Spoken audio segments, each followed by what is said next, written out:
Hi, I'm Morgan Dreamus from RT Book Reviews, and today I'm with Lisa Jackson, and she is the cover story for this month, RT Book Reviews, because you have a new thriller out, or I guess a suspense thriller. What would you call? You don't even, or Yes, I do. I call it a thriller or a romantic suspense because there's always an element of romance in the thriller itself. Now, we were just talking before we started the interview about the title. Yeah. Can you talk about the title a little bit and how this one is really named? The titles usually, I have to give all the credit to my editor, John Sconomilio. And I can't remember what I sent this book in as, but it wasn't this. And so when he gets excited, he sends me emails with many exclamation points. And he says, I think the title should be, You Don't Want to Know.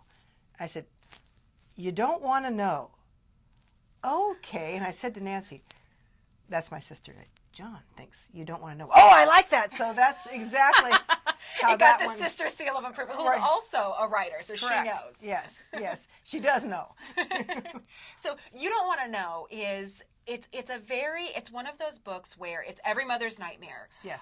Your main character Ava has a very young son, Noah, and he disappears. Not a trace of him. Not a trace of the body. Not there's no photograph. Like, there's just nothing. He's just gone one Christmas. Right. As a parent yourself, what was that like to get inside of her head? Well, I think it's every parent's worst nightmare, every mother's, that you hover over these children, you want them to grow up and you want them to be successful or healthy. And I just felt that it would be a very good, strong point for a story, emotional catch. It started, I was at a writer's conference with, and Heather Graham was the lead. Oh, we love Heather Graham. She's fantastic. She is. Well, she was leading this workshop, and I hate workshops. And so, but I thought, oh, well, okay, I'll go for Heather. And the workshop was, okay, you've got 20 minutes to write the first scene of your book. It was a romance conference. And I thought, oh, no, don't make me do this. I'm sitting there, and all around me, the people are scribbling. They just, I thought, oh, no. And okay, the clock is tick, tick, tick. And it's going backwards. Like, you're like, what? No, this can't be happening. And there's Heather waiting. And I would like to murder her at that point. But all of a sudden, it's a weird thing. I saw this little boy in a little red sweatshirt like my son used to wear when he was 2 on the end of a dock. And I saw the fog rolling in. And I was the mother. And I was frantic to get to him. And I couldn't get through the doors. I'm screaming at him, don't. And when I get out, he's gone. So I start writing that. And I thought, oh, this isn't romance. But, she's going to get what she's going to get. So, anyway, so then we have to read them. I don't read my own work. It's a thing. I just don't do it. Anyway, so I thought, okay, Heather again. So I read it. And I don't remember exactly what she said, but something like, oh, you're seriously twisted. And then, okay, flash forward. So I'm done, but the scene stuck with me. Mm-hmm. And so years later, I don't know, 6, 7 years later, I'm composing this book, and I thought, I've always wanted to write that story. So I did, and it turned out to be You Don't Want to Know. And this little boy a couple years ago goes missing, and his mother, she can't get over it. At every point in her day, she's going through depression, she's going through anxiety. It's pretty much ruined her marriage. She's married to Wyatt, and they aren't close anymore. They don't talk. Even her best friend, who used to be the nursemaid, she's now her nurse in a way because she's going through so many problems. Ava can't even function. She can't even take care of herself anymore. And it's really heartbreaking to see, because she is a strong woman, and this from some flashbacks, and you can kind of hear some of the thoughts in her head, but to see her down so low, it was really hard to really see her like that. But on the other hand, you can understand, because anybody that would lose a child, we can only imagine. It can destroy not only your marriage but your life. I mean, it's heart-stopping. The difficulty was, I love writing about the isolated character who's trying to struggle free to regain themselves. But when I started writing it, I thought, she's not seeming very strong. She's kind of wimpy. So I had to do the flashbacks. I'm glad you brought that up because I've said she was a strong woman, and I thought, well, we don't see that originally. So we had to go back to how strong she was when she was first married and how she made the money she had to be on that island. And that was a trick. But I think I pulled it off so that we could see her grow and become strong again despite this horrible tragedy.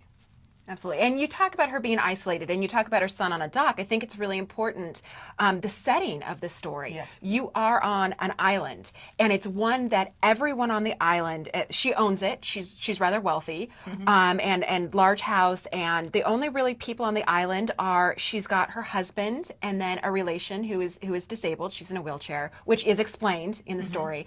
And then, servants and people that work for her. But that's it.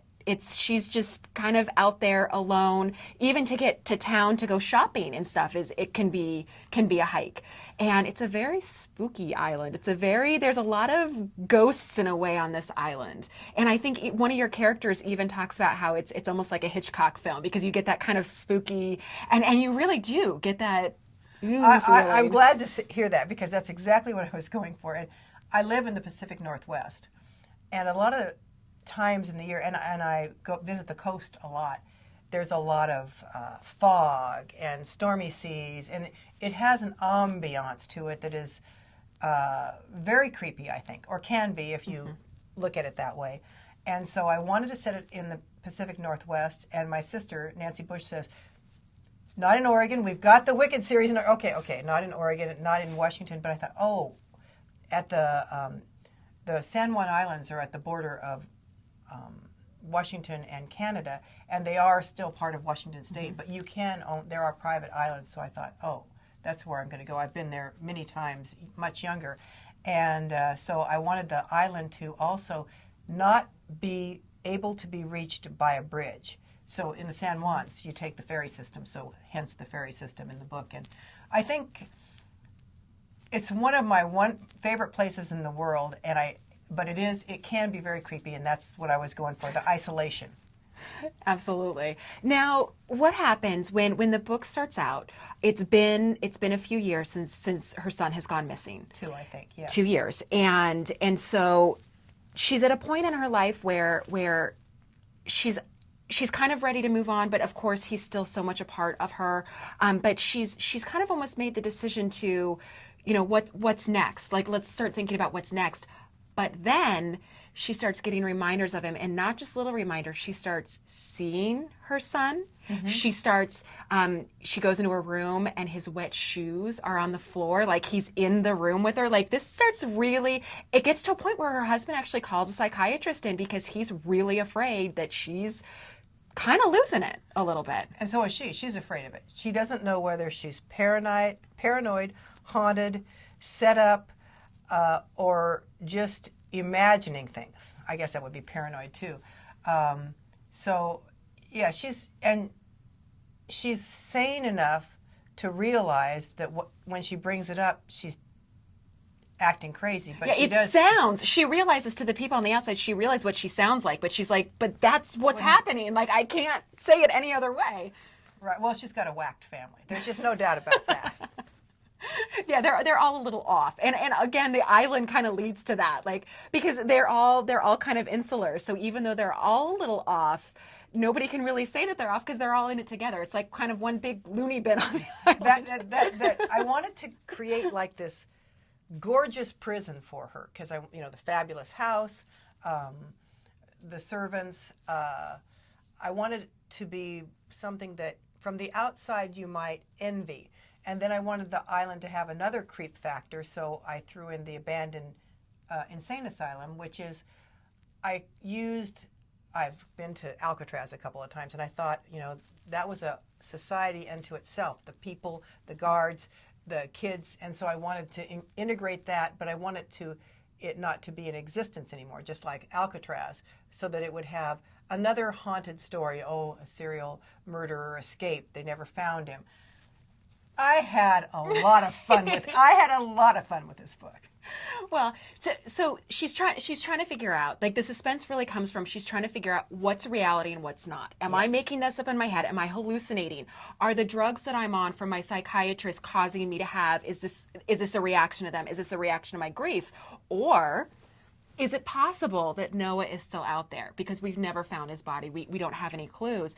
And so she goes to a hypnotist. Yes. Because Ava thinks, okay, I'm going to get some answers, because really everything around his disappearance is just kind of fuzzy for her. She doesn't know what's real and what's not. So she goes to a hypnotist thinking, I'm gonna go back. I'm gonna go back to that time, and I'm gonna try to figure out, and maybe that will give me some answers. She's out of options. She's out of options. Where did this hypnotist come from? Like, where did you come up with this idea from? I've been to a hypnotist. I never thought I would, but I went to a hypnotist, I don't know how many years ago. And it wasn't anything like I thought it was. I thought it would be kind of like a something between the magic ball, I guess. Anyway, I went to the hypnotist, and it was kind of like relaxation therapy. It was a beautiful room, and it was, you got a little comforter over you. A very nice lady spoke to me, and I thought, this isn't going to work. Here I am, and we do the countdown and go to your special place. And I'll be danged if it didn't. I remember one particular time where I thought, I guess I'm kind of, but I spoke to her, and I knew I was in the room, but I wasn't in the room. And so she says to me, "What do you see when you look at your future?" Oh, wow, what is she talking about? So I said, I don't know. I don't see my future. And she goes, "Yes." And my eyes are closed. I'm like this. And she said, "No, just look at your future. Look at my future." So for some reason, I looked over my left shoulder with my eyes closed, and I saw a mountain and clouds and a storm clouds and lightning, and it was all black and dark and bad. I thought, ooh, I don't like that. She goes, "So now you've seen your past." She knew this somehow. "Look to your future." So I turned my head. It was like in the movies. You see the valley with the sun coming up, and it was all light. And I thought, oh, yikes. That's kind of spooky. But it was kind of true. I'd been through a very rough patch recently, and everything did get a lot better. But I remember the actual movement of my head, and I thought, what is this all about? So maybe there's something to this. Well, I do believe that our minds take in much more stimulus and much more information than we ever consciously recognize. And so that's what I was hoping with Ava. She was trying to plumb the deepest recesses of her mind to find out, was there something I'm forgetting? Where could Noah be? What could have happened to him? And so I used it and there were no cats when I went to my hypnotist. It wasn't kind of a creepy place in a basement. It was in an office building. So we had to kind of Hitchcockian it up a little bit. And she runs into a little bit more problems because there are little bit more problems because there happens to be a few untimely deaths happening around her while she's going through this, and so it definitely that ratchets up the suspense and the thrills. And I was really I got to the end and I thought I knew who did it, and then I was like, then I reassessed, and then the next page, and then I reassessed, and it's one of those endings where you're going to be really surprised, I think, to see eventually because she does find the answers. I will tell you that. She finds the answers to her questions. But it really, you got me. Oh, you good. got me. That's so good to hear. So your job is done. Yes, that's right. Now if I can just do it in the next book. But it's funny. Some books are easy to write for me. Of course, this did start, 8 years ago? And other books are like pulling teeth. And this one was a pretty easy one to write. I think maybe because it had been gelling so long in my head, and because when the characters came, this is a book that doesn't rely on previous books. It's a standalone. Mm-hmm. All the characters are new, and sometimes that's difficult, and sometimes that's easier. But these particular characters were so clear to me from the get-go that it made writing the book easier than some where I actually know the characters and I have to think, oh, they have a kid and they have how many husbands and they have what they drive what. So I just had a ball. Plus, it being in the part of the country that I'm familiar with helped a lot. I have been at the Oregon coast when it's stormy and there's no electricity and it's gorgeous and it's frightening. A little bit spooky. Yes. A little bit spooky. Okay, well, You Don't Want to Know is going to be in shelves in August. Yes. August 7th, August I believe. 7th, and there's also much, much more to know about the story in the magazine, August RT Magazine, and also on the website, www.rtbookreviews.com. So definitely come and check it out to learn more. I absolutely loved the story, and I can't wait to the next suspenseful thrills that we get. Okay, well, thank you. That's nice to hear. As an author, you really want to have someone interviewing you on your side. Well, thank you so much. Thank you for having me. It's always a pleasure.